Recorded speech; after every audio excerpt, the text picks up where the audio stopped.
त्या दिवशी तिचा नवरा चेन्नैया संध्याकाळी उशिरा घरी आला।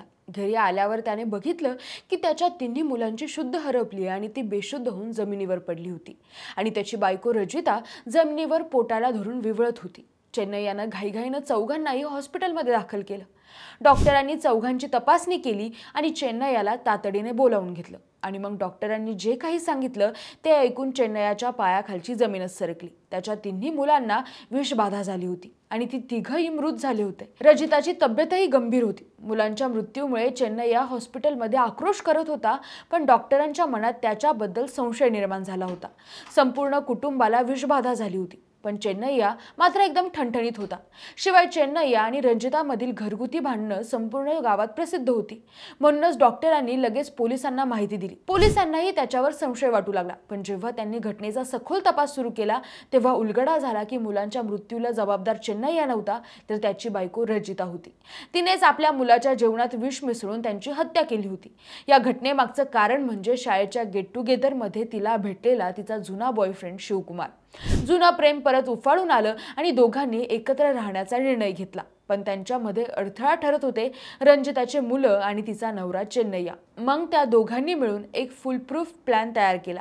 रंजिताने मुलांसाठी केलेल्या जेवणात विष घातलं आणि तो स्वयंपाक मुलांना खायला दिला। चेन्नैया मात्र त्या दिवशी सकाळी रंजिताशी भांडून उपाशीच घराबाहेर गेला होता, म्हणूनच त्याचा जीव वाचला। मंडळी, ही घटना तेलंगणामधली असली तरी ती एकट्या त्या भागापुरती मर्यादित नाही। अशा भयानक घटना आज आपल्या आजूबाजूलाही घडू लागल्यात। अनैतिक संबंधांनी आज अख्ख्या कुटुंब व्यवस्थेवरच वरवंटा फिरवायला सुरुवात केली आहे।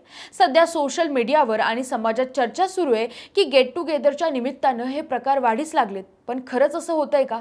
हेच आज आपण या व्हिडिओच्या माध्यमातून सविस्तर जाणून घेणार आहोत। नमस्कार, मी काजल आणि तुम्ही बघताय विषयच भारी। मंडळी, गेट टुगेदर म्हणजे शाळा कॉलेजचे जुने मित्र-मैत्रिणी एकत्र जमतात, आठवणींना उजाळा देतात, गप्पा रंगतात आणि बऱ्याचदा जुन्या मैत्रीच्या नात्यांमध्ये स्पार्क परत पेटतो। गेट टुगेदर म्हणजे जुन्या शाळा कॉलेजमधल्या मित्र-मैत्रिणींची पुन्हा भेट होते आणि पुढे या भेटीमध्ये जुन्या आठवणी जाग्या होतात, गप्पांचा ओघ चालू होतो आणि नकळत जुनं काहीतरी मनाच्या तळाशी साचलेलं हळूहळू परत उफाळून येतं। खूपदा असं होतं की पूर्वीचं अपूर्ण राहिलेलं प्रेम ते पुन्हा मनात घर करू लागतं। बरीच लोक अशा भेटीनंतर आपण त्यावेळी पुढे गेलो असतो तर काय झालं असतं या विचारात गुरफटतात।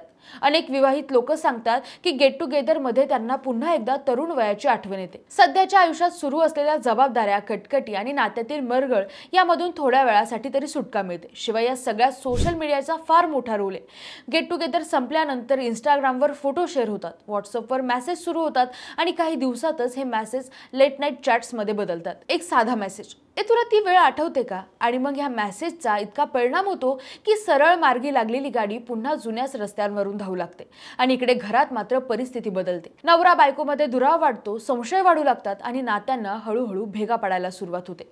पण मंडळी, आपल्या संसाराचा गाडा सुरळीत सुरू असताना लोकांना ही जुनी प्रकरणं उकरून काढायला का आवडत असावं? मंडळी, मानसशास्त्रीय दृष्टिकोनातून बघितलं तर गेट टुगेदर ही फक्त जुन्या मित्र-मैत्रिणींची भेट नसते, तर ते आठवणीचं काहूर असतं। गेट टुगेदर मध्ये जेव्हा आपण सगळ्यांना भेटतो तेव्हा न कळत मन भूतकाळात घेऊन जातं। कॉलेजच्या कट्ट्यावर, शाळेच्या सायकलवरचे रस्ते चोरून एकमेकांना बघणं, हे सगळं परत अनुभवायला मिळावं अशी खुरूर निर्माण होते आणि पुन्हा ती वेळ जगता येईल का या विचारानेच अनेकांच्या मनात भावनांची लाट उसळते। बरं, या सगळ्यांमध्ये आयडेंटिटी क्रायसिस असतोच। आपण खरंच कोण आहोत? रोजचं तेच आयुष्य म्हणजे ऑफिस, जबाबदाऱ्या, घराचं रुटीन, या सगळ्यात आपण कुठे आहोत? मग गेट टुगेदर येतं आणि जुन्या आठवणीत शिरतो। आपण पुन्हा होतो तो वर्गातला खोडकर मुलगा नाहीतर मुलगी, जी ओळख आपल्याला सध्याच्या आयुष्यात मिळत नाही, पण तीच ओळख मनापासून आपली वाटायला लागते। दुसरीकडे लग्नानंतरचं आयुष्य म्हणजे जबाबदाऱ्यांचं ओझं, वेळेच्या गणितात अडकलेलं आणि बऱ्याचदा एकसुरी झालेलं जगणं वाटायला लागतं। या जोडप्यामध्ये एक प्रकारचा मानसिक थकवा आलेला असतो। त्यांच्या नात्यांमधून भावनिकता हरवून जाते, बोलणं कमी होतं आणि सगळं एका साच्यात अडकून जातं। अशा वेळी गेट टुगेदर म्हणजे एक प्रकारचं इमोशनल चीट कोड बनतं, जिथे काही वेळासाठी तरी सगळं विसरून आपल्याला हवं असलेलं आयुष्य, हवं असलेलं प्रेम, ते स्वप्न जगायला लागतं। शाळेत थांबलेली प्रेम प्रकरणं पुन्हा एकदा सुरू होतात, मग भेटणं सुरू होतं आणि दोघांनाही आता सुरू असलेलं आपलं आयुष्य नीरस वाटायला लागतं। त्यांना आता आपला जोडीदार नको असतो आणि मग घरात वागणं बदलू लागतं आणि याचा सर्वात पहिला परिणाम होतो त्यांच्या नात्यावर। त्यांच्या नात्यात अविश्वास निर्माण होतो, संवाद तुटतो आणि नातं हळूहळू तुटायला लागतं. दुसरा मोठा फटका बसतो तो मुलांवर. घरात सततची भांडणं, घरातलं तणावपूर्ण वातावरण यामुळे मुलांच्या मनावर खोलवर परिणाम होतो. अनेक वेळा गेट टुगेदरच्या निमित्ताने सुरू झालेल्या प्रेम प्रकरणामुळेच घटस्फोट होतात आणि त्याचा सगळ्यात जास्त फटका निष्पाप मुलांना बसतो. मग मंडळी, सगळ्याच गेट टुगेदरमध्ये असं होतं का? तर नाही. गेट टुगेदर ही नाती बिघडवणारी आणि घरं फोडणारी नसतात. बऱ्याच वेळा गेट टुगेदर म्हणजे जुन्या मैत्रिणींचा मन मोकळा वेळ मिळतो, आठवणींना उजाळा मिळतो. अनेक लोक गेट टुगेदर नंतर नव्यानं ऊर्जा घेऊन घरी परततात. आपल्या नात्यांना जपण्याची किंमत त्यांना अधिक चांगल्या पद्धतीने समजते. पण कधी कधी मन आधीच अस्थिर असतं, नात्यांमध्ये दरी असते किंवा आयुष्याबद्दल नाराजी असते. तिथे गेट टुगेदर हे इमोशनल शॉर्टकट बनू शकतं. मंडळी, मग ह्यावर सोल्युशन काय? तर गेट टुगेदर म्हणजे जुन्या आठवणींना उजाळा देणं. तर त्यामुळे त्याला नॉस्टेल्जिया पुरतच मर्यादित ठेवा.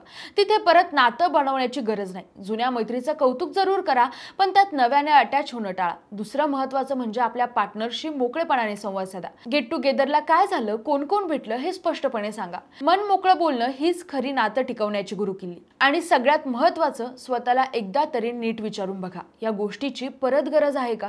काही क्षणांचा थ्रिल, काही जुने मेसेज, हे सगळं तुमचं स्थिर प्रेमळ आयुष्य धोक्यात घालण्यासारखं आहे.